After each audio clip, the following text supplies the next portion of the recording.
Hello everyone, welcome to our program Meet the Musicians. I'm your host Terry Kelly, and today we are talking with the superstar, Stephen Porter. He's going to be giving a concert at the Lawrence Public Library on September 18th, Sunday at 2 o'clock. So today we're talking to him about what the concert will be like.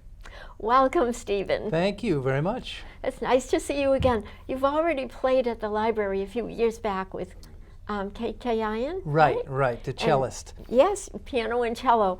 Well, this time it's piano. Yes. It's all you. Yes. And since that happened, you've had a very exciting life. Can you tell us a little bit about what you've been doing? I know you went to Paris. Yes, well, I was very, very fortunate to play in Paris, actually premiering a sonata by a living composer in the summer of 2011. And as a result of doing that, I was just there for about a week. I then applied for a residency there the following year. And so then I got accepted to play a lot of Debussy, and I was there for 2 months. And it was very, very exciting and wonderful. Oh, so you said you played a lot of Debussy.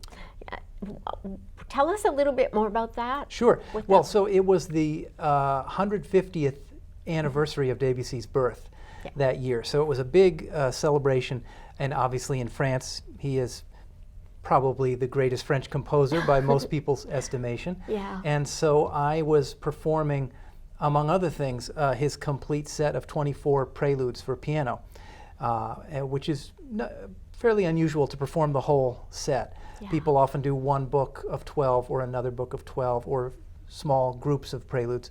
So I was tackling the entire set, and I got to be in Paris and see the things that Debussy had seen and hear the music, and also, as they say, the milieu that he lived in, all the wonderful churches and museums that were all there when he lived there 100 and more years ago. So just to be immersed in Paris and in Debussy's world while learning those pieces and performing them was quite amazing. Oh, it must have been just wonderful. It was very exciting, and Paris is just an amazing place, as I'm sure any of your viewers know who've been there.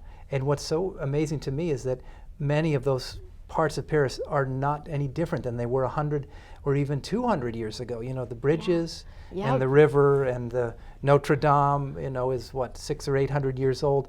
Yeah. And you just walk by these amazing places. And those were the exact places that Debussy walked by and that Chopin walked by 80 years before him. So it's when you think about it, it's pretty amazing. Yeah. So what was Paris like when Debussy was there?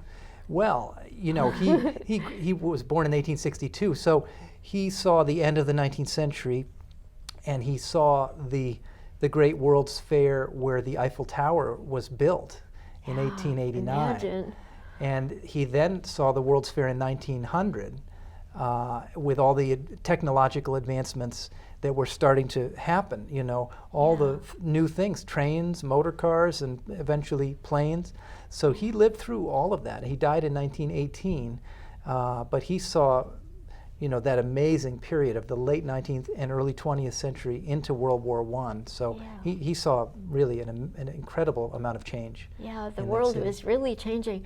Yeah. And for people who aren't familiar with Debussy, he was an impressionistic composer, so his music is kind of blurry. Can be. Good way to explain it. A little bit blurry, lots of pedaling, and the notes kind of blend together. They're not all separate. Sometimes I think that's easy for people to understand. Sure. And if you look at a painting from the Impressionist era, it's blurry, but when you get up close, or if you get far back, it looks very, very different. And how is Debussy's music comparable to impressionistic painting? It's absolutely comparable. He knew a lot of these painters. He was friends with many painters and writers as well as musicians, but he actually probably liked the musicians the least, because they were always in competition with each other. So he chose to spend more time with painters and writers. And he was very, very influenced by painting as kind of a model for music. And so the way in a painting that you have a background and then some little things that come out of the background into the foreground. Oh, yeah. That, as you said, when you stand far away or close up, you can see things that come out of the three-dimensional background. Very much like the music. He'll make these layers of sound that sometimes sound blurry with the pedal, but then out of those come these flashes of light and clarity, and they come into the foreground. So it's a three-dimensional kind of creation in music, which he did as a result of knowing those artists. Yeah, it's absolutely amazing. And wasn't he also influenced by the gamelan, Indonesian music? Yeah. He had heard at the World's Fair, he heard musicians from the Far East and from specifically from Bali and Java, and also Vietnam and China. And so he heard this music that was completely foreign to anyone in Paris, in Western Europe. And he started to apply some of those ideas to his piano music, which made for a very unusual mix of European and non-European. Yeah, like almost a bell-like sound. Sure, because they play gongs and bells, and the sound accumulates. It isn't damped off.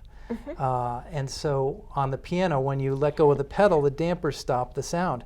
He said, well, what if we press the pedal and let the dampers up and let the whole piano resound, and the whole piano can sound like a gamelan. So that was a very, very important inspiration to him. Yeah. And that was really fun. Absolutely. Well, and that he was open to getting inspiration from these faraway, exotic places. Yeah. Very, very, very, very important. Yeah. And he could also paint a picture. Like, how can you play a piece of music about a cathedral that's sunken in water? How did he do that? Yeah, exactly. Right. And so he wrote the Cathédrale Anglousie. That wonderful piece, and that's a perfect example because he creates a big grand theme with bells pealing that sounds like a cathedral in full regalia with the bells pealing. But he starts with that in a very muted way, very, very quiet and pedaled, so it's just a murky, kind of a blurry thing, like and water. slowly out of it comes that theme, and the theme becomes clearer and clearer, and then it's out in the full flush of daylight, and then you hear the grand theme, and then at the end of that piece it sinks down again into the blurry beautiful water and just disappears again. So it's a very visual. He was so visually stimulated. Yeah. I wonder if he had synesthesia, a crossover of the senses where you hear and see. I wouldn't be surprised. I mean, he certainly said in his writings a lot, in his letters and his writings, how much he wanted to apply visual stimulation and painting and images to music. And many of his titles for his pieces, images, famously, are all music pieces, but with visual titles. So very interesting, very interesting. Yeah, I think I read somewhere that many of the composers had synesthesia, which, in case people don't know what that is, it's kind of, there's no filter between what you hear and what you see. So what you see, you also hear, and what you hear, you also see. Right, and I think even the other senses come into it also. I think in general, it refers to someone who is just highly sensitized to everything around them. Now, I think specifically synesthesia, has a particular sort of medical definition, and I wouldn't be the one to know what that is. But I know that people who have it talk about, hearing a certain tone or pitch or harmony, and a color immediately flashes, bright yellow or silver, and they always have that same color response to that certain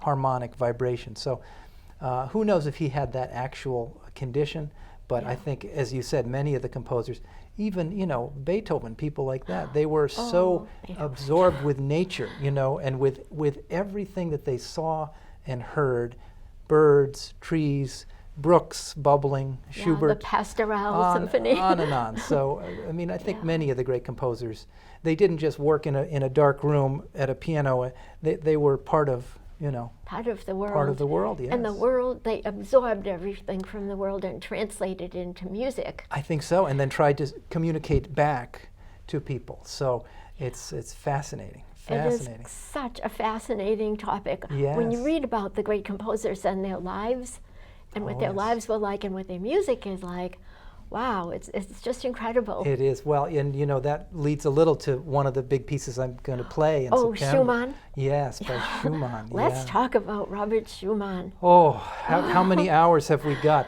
Schumann, such an unusual, all of these composers were interesting and unusual. Geniuses. But they were geniuses, yes, and some of them... And unique. They were unique, and some of them had difficulties in their personal lives and in their mental lives. But Schumann was an extreme example, and he, as many people know, was deeply mentally ill, and throughout his life, and clinically so. Even though this was the 1830s, when medical science was not like it is today, we know now with absolute certainty that he was deeply depressed, probably what we call now bipolar, where he would be manically happy and productive, and then completely depressed and unable to function for months at a time. He was suicidal. He attempted suicide a few times. In the river, right? In the river, yes. Yeah. And not just once, at different times. And there were various breakdowns he had during his 15 or 20-year career as a composer. And so it's a deeply troubled person who is always fighting against those problems to write this great music.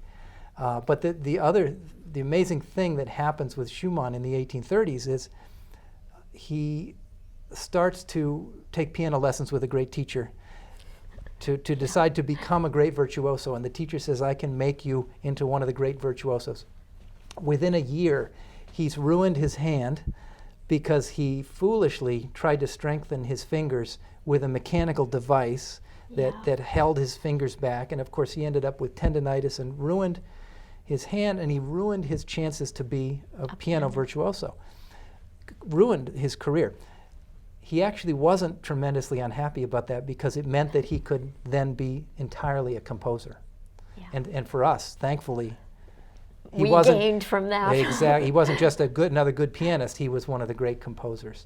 But what happened alongside that is, as his career as a pianist fell apart, he started to notice the daughter of this famous teacher, Clara, who was a true prodigy, who was a gifted and amazing prodigy, and who would go on to be one of the greatest pianists in Europe. And so for the next several years, as they fell in love, the father by that point knew that Schumann was the last person he wanted anywhere near his daughter. Schumann was irresponsible and drank and smoked and didn't really have a career and didn't have much prospect for income. So the father did everything he could to keep them apart. Didn't Robert write many love letters to Clara? Many. And her father threw them away? Well, the father did everything he could, and some of those letters got through, and we still have these letters that they wrote back and forth. But the father actually embarked on lawsuits against Schumann in the 3 or 4 years leading up to when Clara turned 21, when she was free to marry him. And the father did everything in his power to keep them apart. So what's amazing is during those several years, they are forcibly kept apart, and Schumann is writing all of this piano music. And he says in his letters, every note of it is about you, Clara, and it's all a message to you, from me to you. So it's tremendously autobiographical music. Yeah. Oh, it's just beautiful. And that Scenes from Childhood, I think a lot of people are familiar with that. Yes. It's so just tender, so charming. so tender and beautiful. And the piece that I'm going to play, which is a big set of pieces called the Davidsbündler Tanze.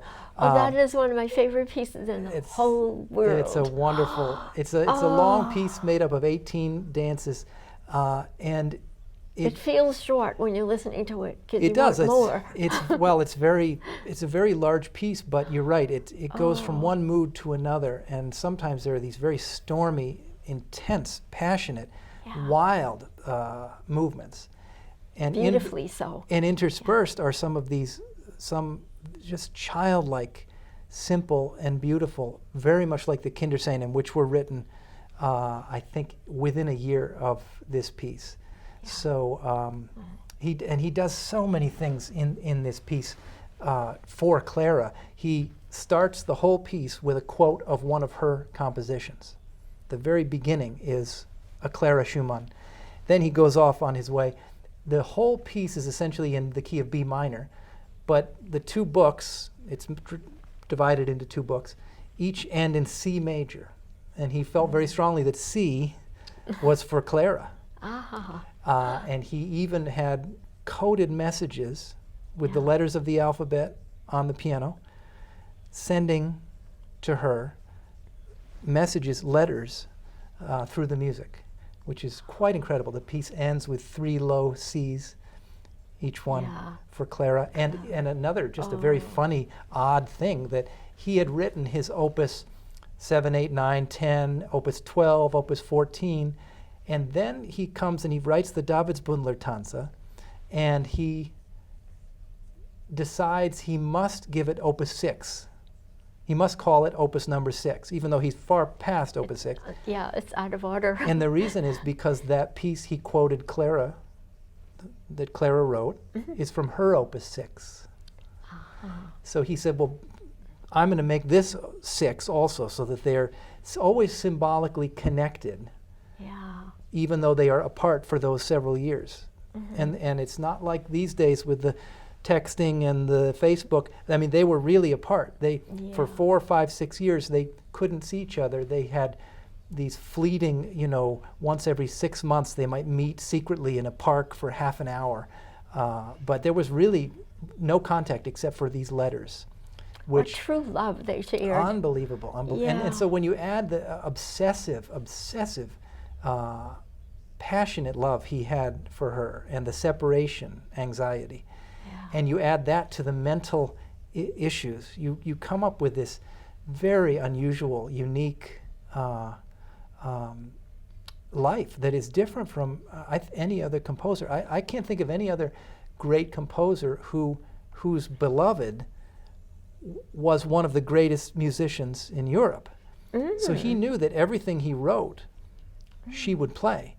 He knew that every note he wrote, she would be physically touching with her hands on the keyboard and connecting them. And she would understand it all. She would understand it almost without having to think, instinctively, because they were like one. So it's unusual. Most composers, their spouses were not musicians. The ones who were not necessarily professional musicians of the highest order. So this is a very unusual situation. It is very unique. Very unique, and the result is this music of just unbelievable beauty. It's heart-rending. It is heart-rending. It absolutely is. It is, but at the end of this Davidsbündler, there's this incredible calm sense of peace and that they will be together eventually. We know it's 3 years later they finally get together, but it's as if he's saying, I know there is a time coming when we will be together, and I feel at peace with it, and it's an amazing thing. Amazing. And they had a beautiful marriage, even though he was so troubled. She never left his side. And then when Brahms was in love with her after Robert died. And he wanted to marry her. I don't know if this is true, but it's the story. Well, he was very, very much in love. In love with her. And she said, I can't marry you. And he said, but Robert is not here. And she said, but I'm still here. And so she considered that she was still married to Robert. Right. No, there's a little bit of Hollywood, with the Schumann story. Some things we're not sure of. But what we do know is that Brahms was there visiting just in the months before Schumann attempted the suicide and then was taken away to an asylum. And he spent the next 2 years of his life there and died there. And Brahms was there at that time, and he wanted to help in any way he could. He was a young composer. He was only 20 years old. and Schumann was 44, and Clara was, I guess, in her late 30s. So Brahms was this young guy who was very influenced by these older, wonderful musicians, and he was very grateful to them. So he helped tremendously, Clara, and then over time, you know, he was in love with her. He fell in love with her. How could you not? Yes, and he was a very handsome young guy at that point. But I think they carefully did. They may very well have gotten together for a time, but they certainly never married. And Brahms then moved on to live in a different place. And then they both lived almost 40 years after Schumann died. And I think that love from a distance was always reciprocated, even though she, as you said, she always held the torch for Robert. She always was she was the high priestess of his music. Yeah. And no one could have played it better. It would be impossible, because they were so connected, and she was a virtuoso of the first order. And so, you know, the rest of the 19th century, she would dress in these black lace outfits and perform his music everywhere. Yeah. And it was almost like a religious event to hear Clara perform his music. Can you imagine what that would have been like to be in the audience and hear that? Oh my goodness. It is amazing. I just read one of the most recent biographies, came out just a couple years ago, of Schumann by a German writer. Very, very nice book. His name is Martin Geck, G-E-C-K. Mm-hmm. And of the 5 or 6 children that she had, some of them lived all the way into the 1920s. Oh my. Which is amazing. Yeah. To think that you could certainly have spoken with someone who knew those children well. Wow. Someone living today, and they could have told them what their father said, the things he did, and the things the mother said. Oh my gosh, it's amazing. It's like some people who have actually met Sergei Rachmaninoff. Yes, yes. Living in our time. Sure, exactly, because he died in the 40s and played right up the street here. Oh my gosh. Yes, yeah. Imagine. Amazing, amazing.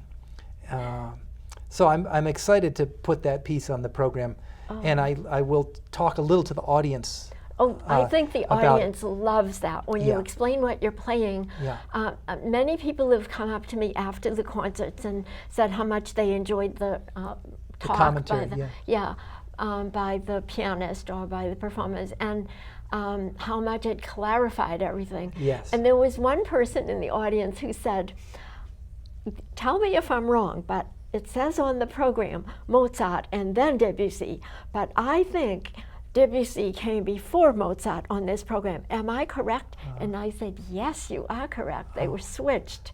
And he said, "I'm so excited because before this concert series started, I wouldn't have any idea, and now I know." So they played them in the different order. They reversed the order, and excellent. he picked that up, and I thought that was really nice. That's wonderful. You know, I think it's great to talk to the audience, and it's a tricky thing because you don't want to go on at great length. You don't want to sound pedantic and like you're lecturing people, but a little bit of information, because to sit down and play, let's say, a 35-minute long piece, to just walk out and sit down and play, the people have no idea what they're going to hear.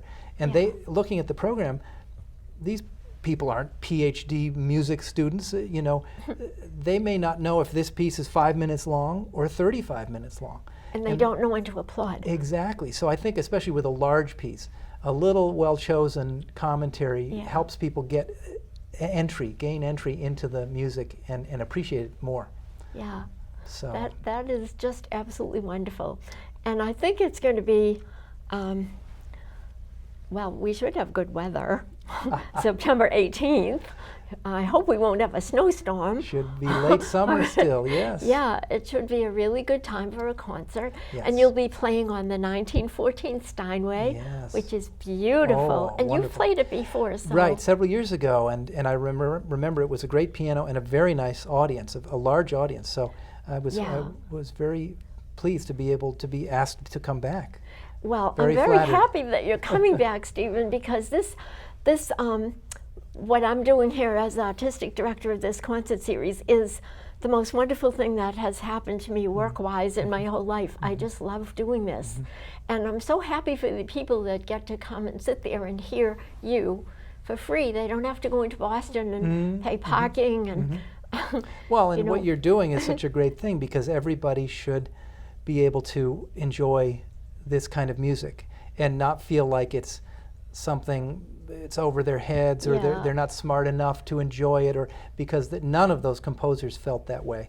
They Yeah. wanted to directly communicate with the listener. Yeah, and right to your soul. Exactly. And I think, and like in Debussy's case, I think they didn't mind if you weren't a musician. I think they actually liked it if you weren't a musician. Yeah. Because then you could have just a simple, pure reaction to the music. And you Right. weren't thinking, criticizing, he should have written technical. this, or this Yeah. wasn't so good. So I think that's always a good thing. So what you're doing is quite amazing. Well, thank you. I love doing it. It's just, it's wonderful. So I think we're at the end of our interview. Already? So I want to remind everyone that it's Sunday at the Lawrence Public Library on on Lawrence Street. Okay, Lawrence Public Library on Lawrence Street, September 18th. That's a Sunday at 2 o'clock.